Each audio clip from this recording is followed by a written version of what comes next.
What's up, everybody? Welcome back to the Buffalo Bulls Dynasty on College Football 25. We have finished 3 years in the Dynasty and have concluded the first chapter of the series. We've taken that initial roster, developed it, and built a team that could compete and win their first bowl game of the series. Now we move on to the second chapter with our most recent offseason. I streamed this a couple days ago, nearly 4 hours. If you want to watch that, there are timestamps if you want to just see certain parts of the offseason. But I will be recapping everything from that stream that I thought was important, along with some stuff I've gotten afterwards, some exciting recruiting developments for Season 4, along with depth chart decisions. I was actually kind of worried about some things going into this offseason because so much was set to change. We lose 28 players in 1 year. That's not going to be easy. So many senior starters on defense. This next chapter in the series is going to focus on building up a new core for us to try to reach new heights in the series. And that would include having to find a new quarterback. I wasn't sure what to expect for Season 4. Would Ray Elway develop enough to be our quarterback? That was kind of the thought after we had recruited him in the first place. I was also worried about potentially losing Braylon Staley in the transfer portal, as he does not like the offense we have and the lack of passing opportunities for him. Well, one of the first things that happened in the offseason stream is actually the funniest moment of all, which was Notre Dame offering us an Adam Kane, the defensive coordinator position. So after we dominate them in the bowl game with our defense, they ask us if we'd like to join their team. We, of course, decline. Now, I attempted to fire our offensive coordinator that was in one of the late episodes last season, but I don't know what happened. If I forgot to save, or if I just didn't hire somebody so it kept him there. Either way, our coordinator situation is still unfortunately the same. We'll try again in the future. Here is your college football playoff for Season 3 with Clemson and Ohio State going to the national championship. I believe Clemson ended up winning, correct me if I'm wrong. And now we get on to the offseason, where tight end Kyle Teal does commit. Here is a final look at the MAC standings as Buffalo finishes a respectable 5-3, fourth place in the conference. Let's move on to players leaving. Would Braylon Staley transfer? Would Lamar Sperling declare for the NFL draft? My house rules in this series: I will not convince anybody to stay that projects to go in the first 3 rounds or any running back. We get extremely lucky. No one declares to go pro. Lamar Sperling is coming back. It would have been very tough to replace him. But Braylon Staley did want to transfer. I would have the chance to persuade him. If he were to stick around, he would be our number 1 receiver next season. And Braylon Staley ultimately decides he will stay in Buffalo for another season. That is massive. We had a low chance of convincing him, but we get extremely lucky. We will not have to fill in our top running back or receiver position. But let's get to off-season recruiting. There was still a lot to do. We had 28 seniors, so I wanted a lot of new incoming freshmen, and we'd have to find some spots in the portal to go after as well. I wanted to scout another running back here, and David Otto was somebody I added to the board before the stream, worried that Sperling might end up going pro, and he is an athlete and a gem prospect, so he immediately became one of my top targets. And then in the transfer portal, things look very promising. We had the ability to recruit quarterbacks this year, running backs, defensive linemen. We ranked really well in a lot of playing style deal breakers, which really opens up your options. Arch Manning is in the transfer portal. He doesn't want to come to Buffalo, but look at all the quarterbacks that we can at least attempt to bring in.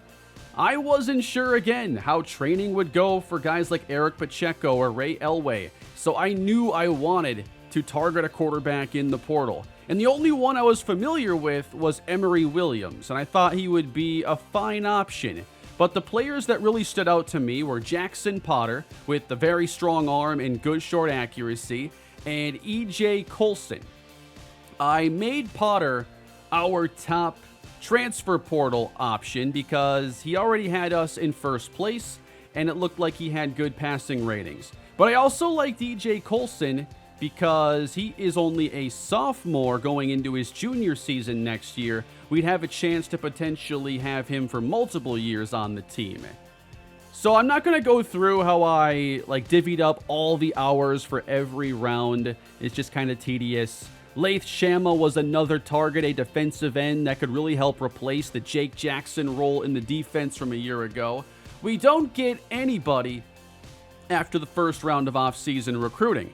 We're still in good shape for many players, but because a lot of these recruiting battles for the high school prospects were really competitive, I had to spend hours there, and it made it tough to focus on a lot of players in the portal. So in this initial stage, I'm focused on the quarterbacks and then Shama, the defensive end. There were still other positions I wanted to address, but didn't really have the points to do it. For Shama, I was behind Minnesota, so I knew I'd have to make up some ground there. Come to find out, in some feedback I've gotten, these off-season visits are actually a waste if they're not complimentary, so that's something else to keep in mind, I guess. I did add a couple cornerbacks and linebackers to our board, though, as I made room. I was using all 35 of our targets. Linebacker is a very thin position, so I offered a couple scholarships there. And I still kept the focus on the two quarterbacks and even offered a scholarship to E.J. Colson as we jump up into second place. And I was happy potentially adding both Potter and Colson. I wanted to give us the best chance of having a good quarterback for Season 4 to continue our success. We wrap up Week 2 of off-season recruiting and still don't add anybody new. We check out our battles. We're still in first for Jamerson Boss, but it's taking a lot of hours to battle with Virginia. We don't get much ground in the David Otto battle as 3 other schools suddenly offer him out of nowhere, and we're ranked behind all of them.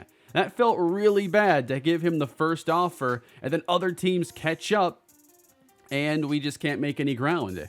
For Laith Shama, we fall into third place, and I knew this battle didn't look good. So what I did is switched up from Send the House to Hard Sell, and I was just hoping that these pitches would work out, including the proximity to home and the playing style, to try to make a big move into the following week. After week 3, we do add Chip Henry, a power rusher.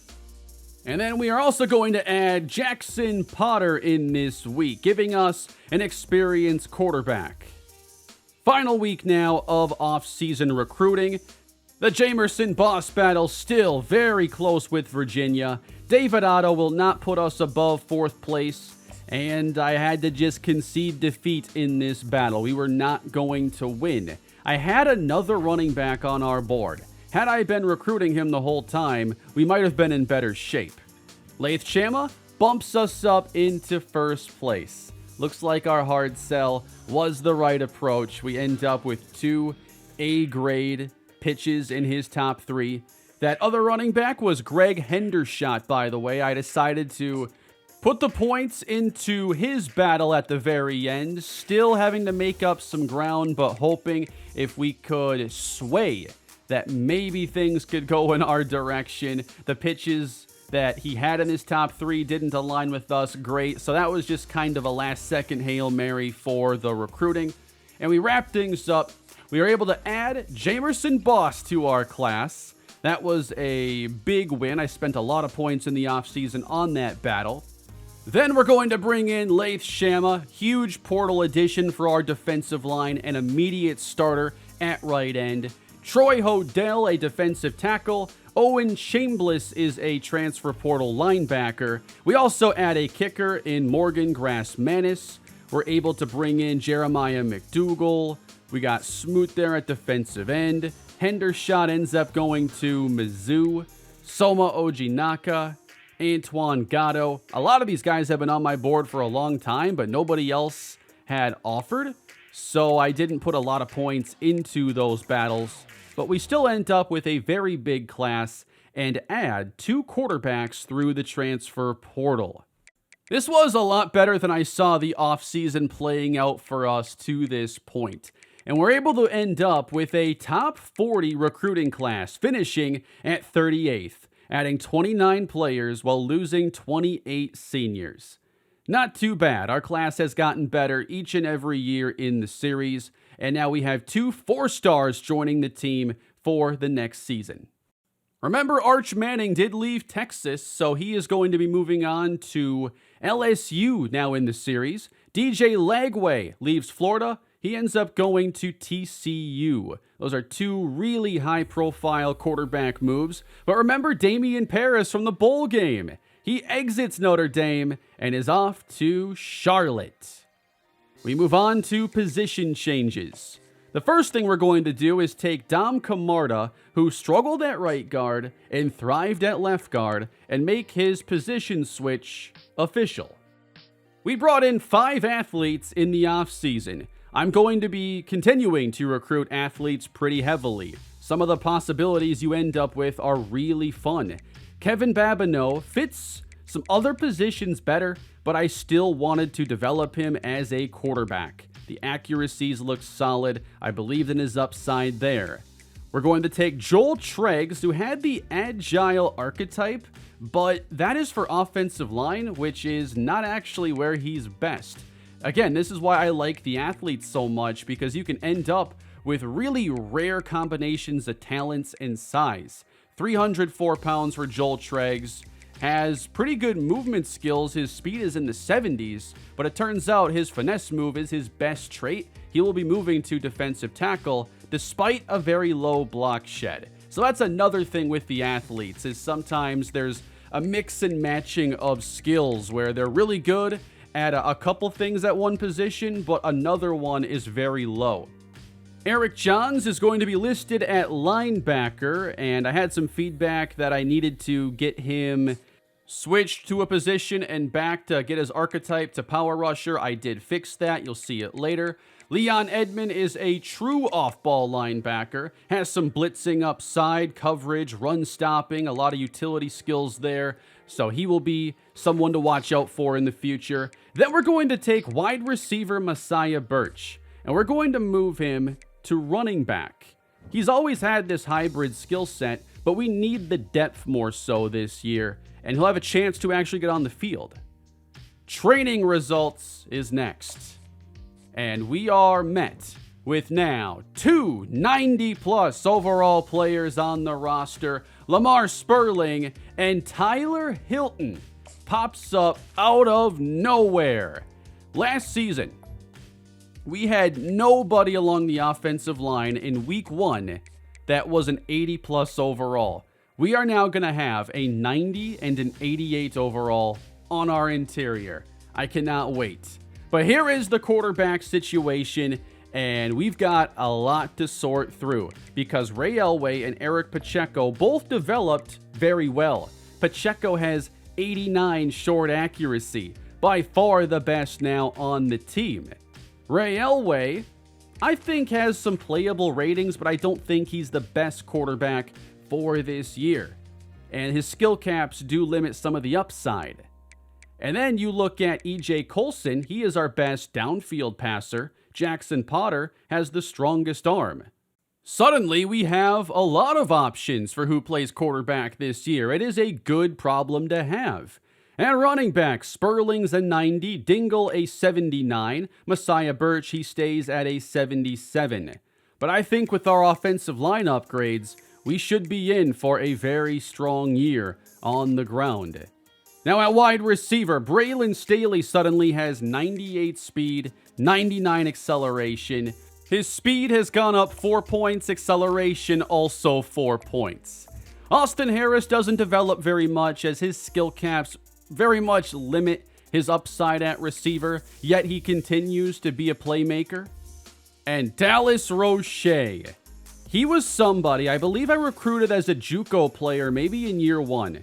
And then didn't really think much about him. He took a big leap last season, and now he is our best route runner, and it's not even close. 94 short route running, 96 medium. We've never had that skill set in the Dynasty. So I believe this passing game has far more upside than I realized heading into Season 4. You add in returning players like Kevin Kajust, who is now an 80. And there's some real upside on this team. I was worried about building up this next core, but there is a whole lot of promise within this roster. The offensive line is one of the best areas as well. 2 players now pushing 90 overall. We return much of last year's line, and this season only have 1 senior starter. I'm expecting this line to be far and away our best we've ever had. On the defensive side, we replace a number of core players. 3 starters along the D-line, 2 of our best corners, but we still have role players from last year that we're familiar with. Jakari Bennett, Jermichael Humphreys. We brought in David Anderson, Penei Fuimauno in the portal a year ago. Now they've developed to be 80-plus overall players. At linebacker, Joey McCune returns. He's a good run stopper, but we have to replace Red Murdoch and Deion Crawford. The player I'm counting on to do that is Ladarius Kennedy, who has 88 zone coverage and is our best coverage linebacker. Zion Moultrie-Goddard and Owen Chambliss come over through the portal to add more depth. And I've been recruiting a lot more linebackers to build more depth for the future. And at cornerback, we lose, of course, 2 of our best players, Oliver Bridges, Charles McCarthrins. Now we have Mateo Buffelli, Ramari Taylor. We brought over Rager in the portal, and we're going to need some new guys to step it up this season. Carl Valentine is now an 80 overall, but actually not the player I think is going to start at safety this season. We'll talk about that. Overall, our training has gone fantastic, and our team looks really strong going into next year. Maybe the defense isn't quite as developed, but I think our offense more than makes up for it. We will not have to cut anybody going into this next season. We have 2 spots of roster space. So it's time to already think about recruiting in year 4. And we now have pitches that are much better for coach stability, coach prestige even. But unfortunately, Buffalo is still a 1-star school, so our hours are not going to change. I thought we could get to 2. We graduated 28 players last year, and this year it's down to 21. Our senior classes are going to continue getting smaller by the looks of things, allowing us to build up a lot of depth. When I got into recruiting for the first time for Season 4, I wanted to get some 5s and 4-star players on the board. We were successful in getting our first 4-star players a year ago, so we're going to try to do that again. I go through these players that we can put on our board and try to find those that don't have a huge offer, maybe a deal breaker that can favor us like proximity to home, and ideally players that are in a pipeline, or players that are just getting underlooked. No 5 or 4-star players had interest in Buffalo right off the bat.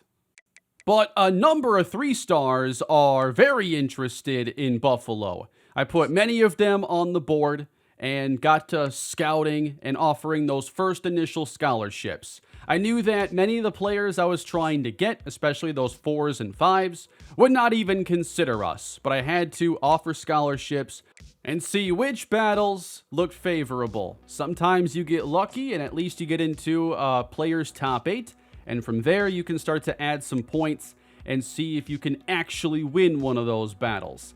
So I start off here just offering scholarships, but not scouting 5 or 4-star players. If you're a 4-star, you're good enough to come to Buffalo. I don't need to see your skill set. As far as the key positions for this year, I would say running back, as we have a lot of seniors there and not much young depth that has high upside. I would say cornerback is a focus and defensive line in general. When it comes to the 3-star players, I am scouting them. Buck Petrovsky, Brian's younger brother apparently, unfortunately a bust. I then go to spend our coaching points. And we're going to buy Tier 4 in the defensive line recruiting.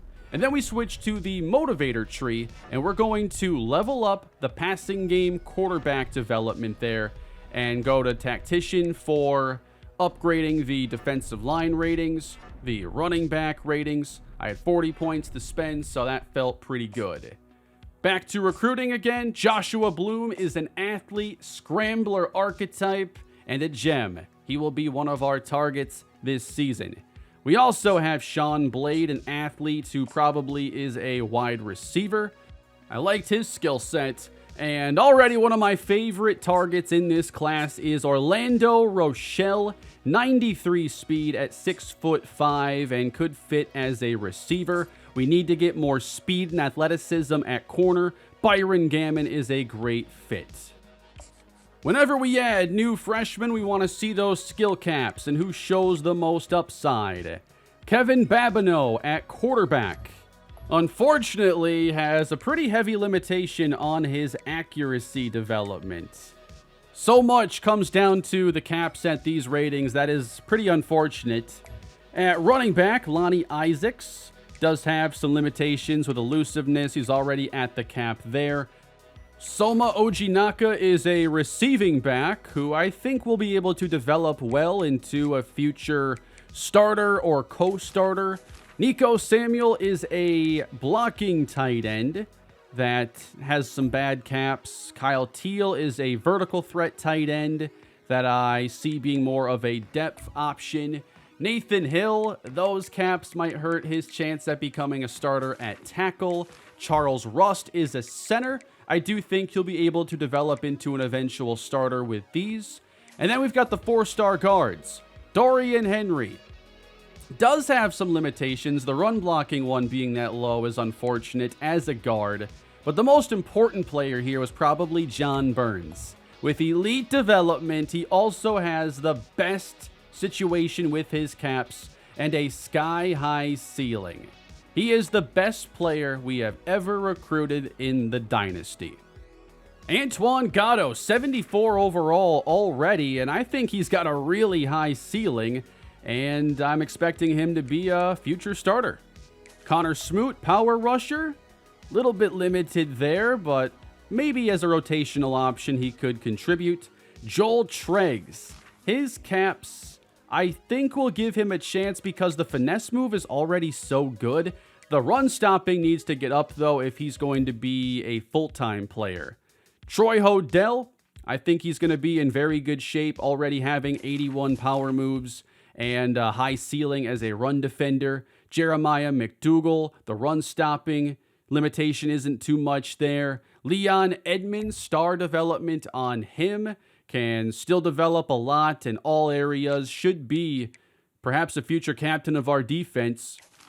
Lewis Mooney, he has caps that I think are all right for his skill set. Chip Henry, another power rusher. Limited there with his pass rush upside. Jamerson Boss, I put a lot of points into the battle to get him, but the caps really limits his chances of becoming an outside starter. Trent Cole is a safety that I see as more of a long-term backup. Morgan Grass-Manis at kicker, I think will be our next kicker when Nick Reed ultimately graduates. Good to have him on the team already.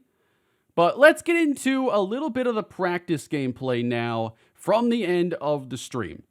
The biggest question that remains, and I love your feedback down below, is who starts at quarterback this year?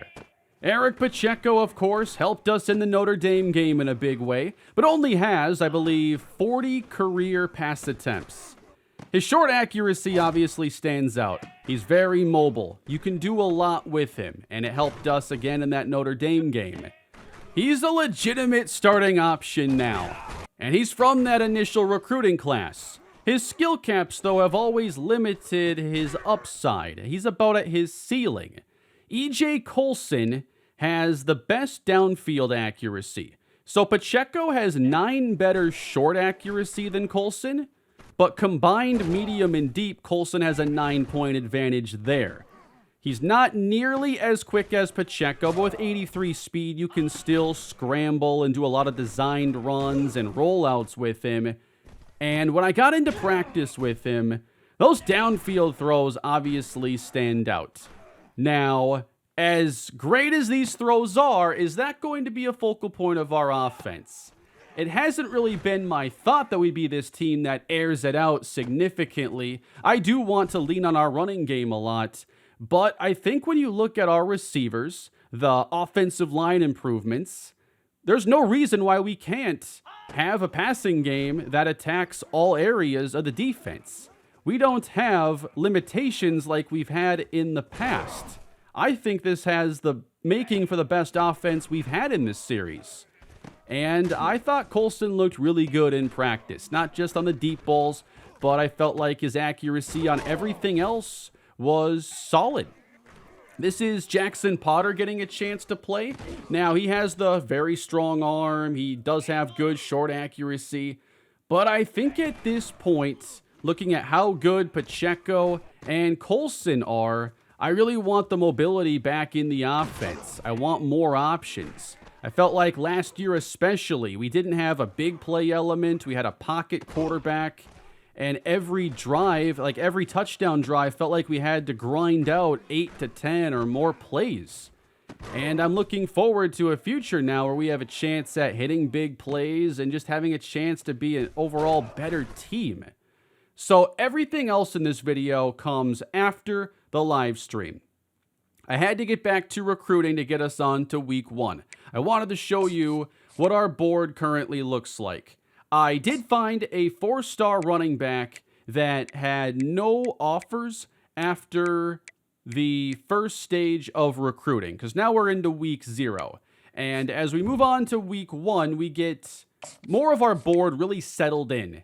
And we jump up into first place for running back D'Angelo Meyer. So you already know we're going after him. I even scouted him once on accident to find out he has 92 acceleration. But we really want to bring in D'Angelo Meyer. We also have a chance for Larry Wheeler, an athlete power rusher. So we're going to be upping the points on all of these 4-star players that I think we have a chance to get. Orlando Rochelle, I talked about him as one of our top options. We jump up into first place. George Robbins has us in first as a speed rusher, 3-star gem. Byron Gammon has us in first. So we already have top 3-star options at the same time. One player that surprised me was Chester Samia, putting us up into 4th place, so he will be one of our targets. And it becomes clear when players lock us out, or like 6 of the biggest teams in college football offer to a player, which players don't need to be on the board anymore.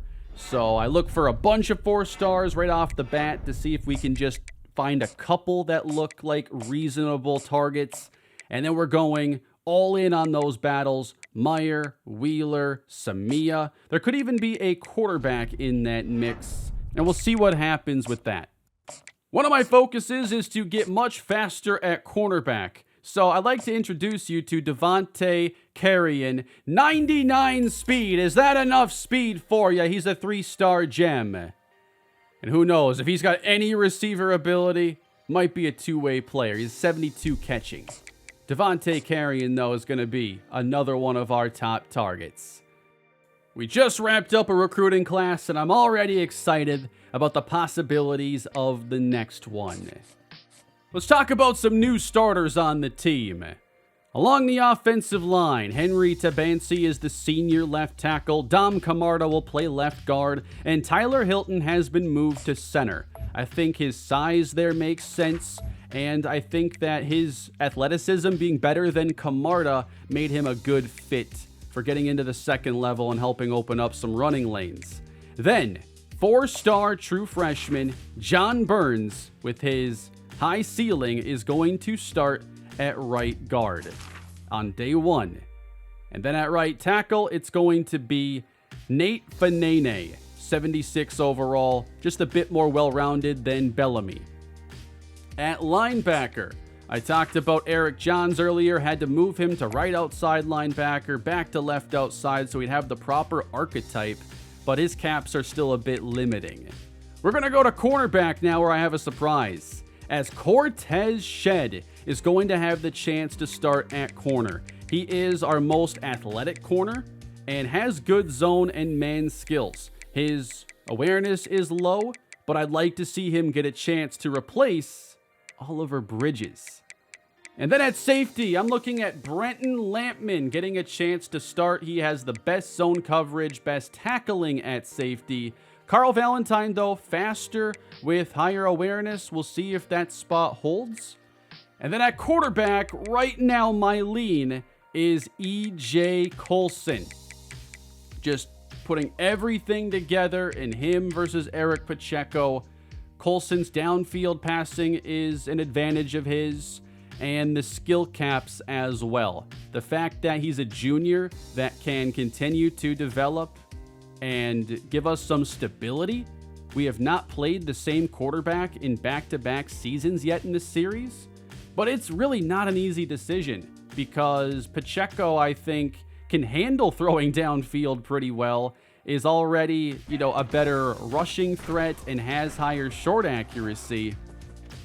It's not an easy decision, but right now I am leaning towards E.J. Colson. I've played more practice. You're getting some highlights here. Dallas Roche, I think, is the real deal. His route running definitely separates him. Pun kind of intended there, as his route running is just something we have not seen. He will play in the slot, but I will say, with him, you are getting two big weaknesses. Catch in traffic is one of them, as he doesn't make that catch. Also, lower injury rating. So we better hope that he can get open and not take too many hits. Just, do your best Tyler Lockett impersonation, make the catch, avoid contact, and get ready for the next play, because he could be a high-volume target. I did play more with Eric Pacheco. I wanted to try using Pacheco as a downfield passer and E.J. Colson as a short passer, like testing out where, they don't have the advantage in the battle. They both handle it just fine from what I've seen. I did not see a lot of missed throws or a lack of arm strength or talent out of Pacheco, but I think Colson offers the highest 2-year upside, and that's a pretty big advantage for a team that's had to change quarterbacks every year. But what do you think? I've also updated some equipment. There is Austin Harris. He is awesome, leaping over a defensive back. He's got a visor now on his helmet. When we have new starters, I'm going to go and look at numbers and equipment. I'm hoping to not have any repeating numbers on offense or defense to cause confusion for this year. So I would like to put a little more attention on that and already have for players that I expect to have roles. If a player is going to be riding the bench for a while, I often wait to edit any of their stuff until they have a chance at actually seeing the field. I think we have a chance at building upon last year with a pretty good team this season. Our non-conference schedule's tough. We open against Temple. We'll face Syracuse before going at LSU for a tough game against Arch Manning. We will also play Charlotte in Week 4 and transfer quarterback Damian Paris. Here are a couple of my breakout players this year, and leave yours down in the comments section. I think Dallas Roche, with his route running and release, is going to have a chance at a very big season. And someone who's not flying under the radar, but I think is going to have a monster year, is Lamar Sperling. I think it was a year early last year. The O-line wasn't nearly as good, but now I am buying all the way in on this run game. And Lamar Sperling, who hasn't had big plays really since the first year, I think we'll see those return with a vengeance, especially if practice is any indication. Year 4 is right around the corner, and I cannot wait to get underway against Temple. Thank you all for watching today. I hope you enjoyed the off-season and are excited for a new year to get underway. Let me know down below who you think should be quarterback in Week 1. Please leave a like, subscribe to the channel, and the Bulls will return again shortly with a brand new year. Have a great day.